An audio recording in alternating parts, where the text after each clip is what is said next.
जय माता दी। आप सबका हमारे चैनल लड्डू सेना पर स्वागत है।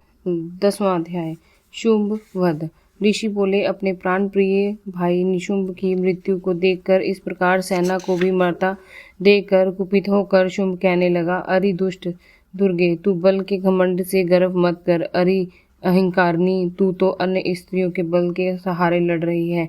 देवी बोली, अरे दुष्ट, मैं अकेली हूँ, संसार भर में मेरा सम्मान दूसरी है कौन। ये तो मेरी विभूतियाँ हैं, मुझ में ही प्रवेश कर रही हैं। इतना कहते ही ब्रह्माणी आदि सभी शक्तियाँ उस देवी के शरीर में समा गई। अकेली अंबिका देवी रह गई।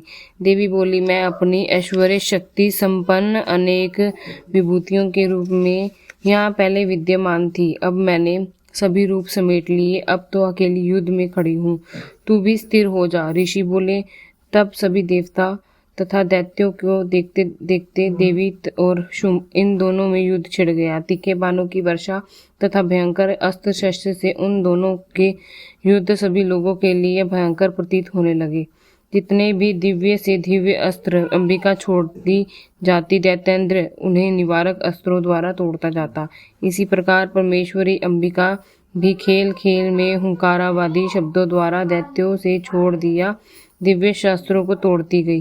तदंतर असुर ने सैकड़ों बाणों से देवी को आच्छादित कर दिया। तब देवी ने भी कुपित होकर बाणों द्वारा उसका धनुष काट डाला। धनुष्य के टूट जाने पर दैत्येंद्र ने हाथ में शक्ति उठा ली।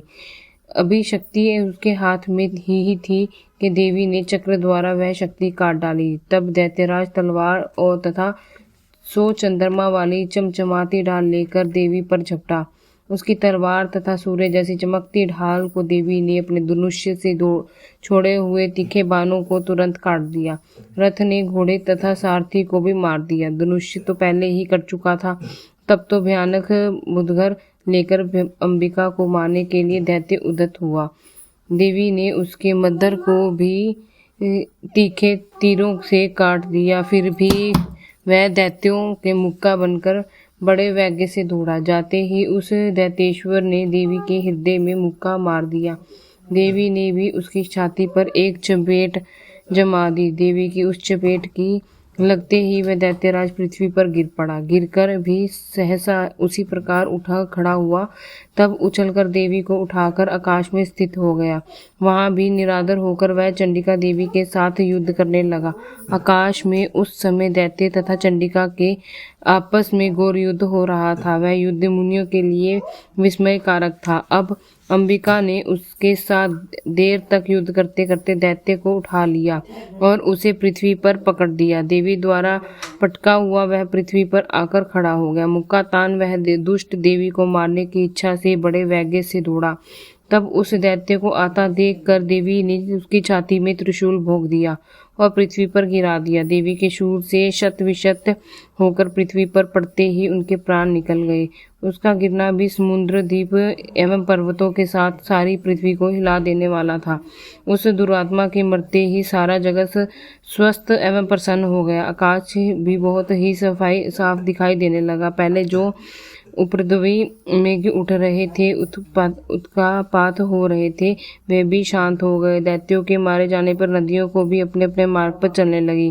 उसकी मृत्यु होते ही सभी देवताओं के मन प्रसन्न हो गए।